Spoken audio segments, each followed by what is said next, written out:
நம்ம சொந்தமானவர்களோ தெரிஞ்சவங்களோ மறிச்சாங்கன்னா நார்மலாக என்ன பண்ணுவாங்க, கல்லறையில் போய் வைப்பாங்க. ஆனால் வேதத்தில் ஆண்டவர் ஒரு பள்ளத்தாக்கு காமிக்கிறார். எசேக்கியேல் விஷன்ல 37ஆம் அதிகாரம் எசேக்கியேல்ல, கர்த்தருடைய கை என் மேல் அமர்ந்து கர்த்தர் என்னை ஆவிக்குள்ளாகி வெளியே கொண்டு போய் எலும்புகள் நிறைந்த பள்ளத்தாக்கின் நடுவில் என்னை அவைகளின் அருகே சுற்றி நடக்க பண்ண. எலும்புகள் நிறைய நிறைஞ்சிட்டு இருக்குது அந்த பள்ளத்தாக்குல. அவங்க மறிச்சு எத்தனையோ நாட்கள் ஆயிட்டு இருக்கு. எலும்புகள்லாம் உலர்ந்து போயிட்டு இருக்கு. அதுல பல்ப் சர்க்குலேஷனோ அதுல இருக்கிற அந்த மூலனோ அதுவோ எதுவும் இருக்குதோ என்ன நமக்கு தெரியாது. அவ்வளோ ட்ரையா இருக்கு. இஸ்ரவேல் ஜனங்கள் கூட அடிமைகளாக பாபிலோனுக்கு எடுத்துக்கொள்ளப்பட்டு போறாங்க. அவர்களுடைய நிலைமையும் ஆண்டவர் சொல்றாரு. அவங்க சொல்றாங்களாம், அவங்க எலும்பெல்லாம் வளர்ந்து போச்சு, எங்களுக்கு ஓப்பே இல்லை, திருப்பி எங்க நாட்டுக்கு திரும்பி போவோம். அப்பேற்பட்ட நிலைமையில இருக்காங்க. அவங்க சில பேர் மறிச்சு கல்லறையில் அடக்கம் பண்ணப்பட்டிருக்காங்க. அத்தனை நாட்களா அவ்வளோ கஷ்டப்பட்டிருக்காங்க. ஒரு ஹோப் இருக்குமா, அப்போ திருப்பி போவோம், நம்பிக்கையே இழந்து போயிடுச்சு. டெட் லைஃப், ஹோப்லெஸ் கண்ட்ரில இருக்காங்க. ஆண்டவர் சொல்றாரு, எசேக்கியேல் கூப்பிட்டு வெளிப்படுத்துறாரு ஆண்டவர், நான் எப்பேற்பட்ட தேவன். ஆண்டவர் ஆதாம கூட என்ன பண்றாரு, களிமண்ணால தான் உருவாக்குனார்.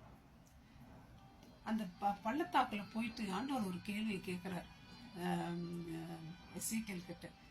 அவர் என்னை நோக்கி, மனுபுத்திரனே, இந்த எலும்புகள் உயிரடையுமா என்று கேட்டார். நம்ம எல்லாம் நினைப்போம், இன்னும் ஆண்டவர் தெரியலையா, அது மூச்சு இல்லை, கை இல்லை, கால் இல்லை, சதை இல்லை, ஜீவன் இல்லை, எலும்பு மாத்திரங்குது, அது போய் எப்படி உயிரடையும். நம்ம எல்லாம் என்ன பண்ணுவோம், எலும்பு சாப்பிட்டு மீதி மிருகங்களுக்கு தான் போடுவோம். அதில் இருக்கிறது எல்லாத்தையும் இது பண்ணிட்டு. ஸோ அதுக்கு நம்பிக்கையே கிடையாது. ஆனாலும் நம்முடைய தேவன், காட் ஆஃப் இம்பாசிபிள், தேவனாலே கூடாத காரியம் ஒன்றுமில்லை, அப்பேற்பட்ட தேவன் அவர். அதற்கு அவர் சொல்றார், எசேக்கியேல், தேவரீர் அதை அறிவீர், உமால கூடாதது எதுவுமே இல்லை ஆண்டவரே, எல்லாம் உமால கூடும். அப்போ ஆண்டவர் சொல்றாரு எசேக்கியேல், அந்த எலும்புகளை குறித்து தீர்க்க தரிசனம் உரைத்து அவைகளை பார்த்து சொல்ல வேண்டியது என்றால், உலர்ந்த எலும்புகளே, கர்த்தருடைய வார்த்தை கேளுங்கள். உலர்ந்து போயிட்டு இருக்குது, அதுங்களுக்கு சதை இல்லை, நரம்பு இல்லை, பிளட் வெசல் இல்லை. ஆனாலே ஆண்டவர் என்ன சொல்றாரு, என்னுடைய வார்த்தையை அதுங்களுக்கு சொல்லுப்பா. விசுவாசம் எதனாலுங்க வரும், கேட்கிறதுனால விசுவாசம் வரும். நம்பிக்கை அவர் மேல நம்ம வைக்கணும். அதுதான் ஆண்டவர் செய்யறாரு. அந்த குருடன் கூட ஆண்டவர்கிட்ட வராரு, ஆண்டவரே எனக்கு பார்வை தாங்க இயேசுப்பா. ஆண்டவர் எச்சி இந்த சேரை பூசி கண்ணு தள்ளிட்டார். முடிஞ்சு போச்சா, பார்வை கட்டிச்சா? இல்ல. ஆண்டவர் என்ன பண்ணார், போப்பா போய் சிலோவம்ல கழு. அந்த குருடம் பாவம் எங்க தடவி கெடுவி வந்தாரோ தெரியாது. ஆனாலும் அவர் கூட யாராவது உதவி செய்யறதுக்கு இருந்தாங்களா என்னன்னு நமக்கு தெரியாது.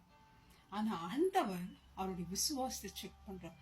போ, இதுக்குள்ள நீ முடிஞ்சிடல, நீ ஆண்டவருடைய வார்த்தையை கேட்கணும், அவரோட நம்பிக்கையா இருக்கணும். 100% ஆண்டவர் பேர்ல இல்ல, ஆண்டவர்னால கடுகு போல் தம்மா தோண்டு நீ என் மேல விசுவாசம் தான் போதும். மலையை பார்த்து பேருந்து அப்புறம் போ, நான் போகணும்.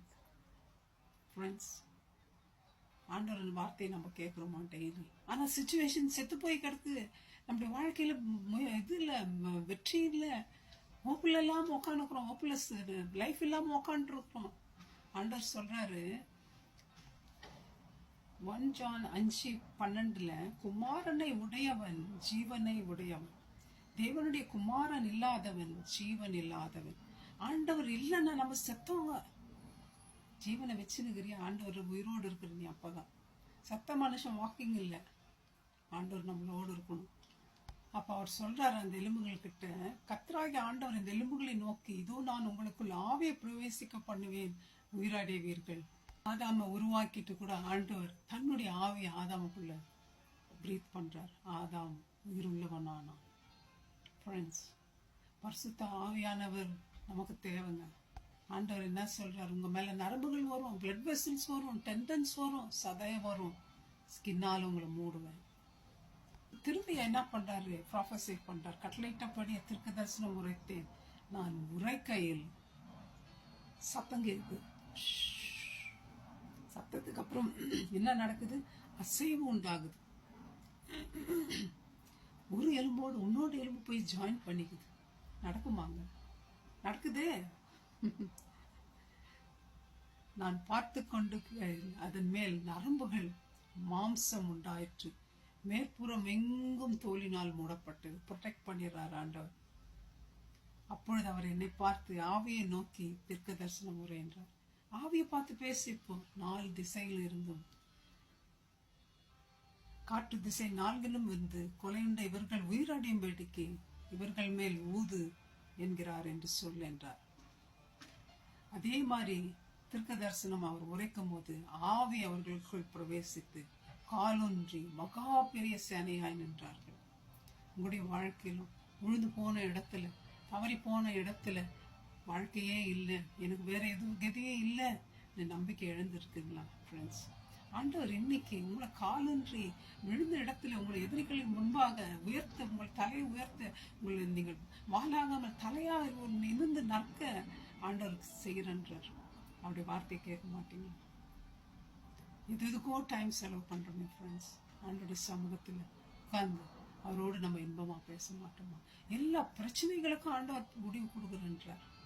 எப்பேற்பட்ட உலர்ந்த பிரச்சனையா இருந்தாலும், நம்பிக்கை அற்று போயிருந்தாலும், பள்ளத்தாக்குல கிரேவில் இருந்தாலும், மண்ணு மூடி பசிச்சிருந்தாலும், அந்த கிரேவையும் நான் உங்களை எழுப்பி கொண்டு வருவேன்னு ஆண்டவர் சொல்றாரு. ஏற்பட்ட தேவன் உலகத்தில் உண்டா மை ஃப்ரெண்ட்ஸ்? ஆண்டவர் உயிரை கொடுக்க வந்தார் நமக்கு. திருடன் கொல்லவும் அழிக்கவுமே வராங்க. ஆனா தேவனும் ஜீவன் இருக்குன்னு நமக்காக வந்தார். ஜீவனை கொடுத்தார். அந்த ஜீவன் தான் நமக்குள்ள இருக்கு மை ஃப்ரெண்ட்ஸ். அதை அணைச்சு போடாது. ஆண்டவத்துல போவோம். நம்ம கஷ்ட நேரத்துல, கண்ணீர் நேரத்துல, ஒன்றுமில்லாம இல்லை, அவரை நோக்கி பார்ப்போம். அவரே நம்ம நம்பிக்கை, அவரே நம்ம பலன், அவரே நம்ம கேடகம், அவரே நமக்கு அடைக்கலம், உட்கார்ந்து துணை அவர் நமக்கு. வாங்க ஃப்ரெண்ட்ஸ் போவோம், அவரை பற்றிக்கொள்ளும், ஆசீர்வாதமாக இருப்போம். May God bless you my friends. Thank you. Bye bye.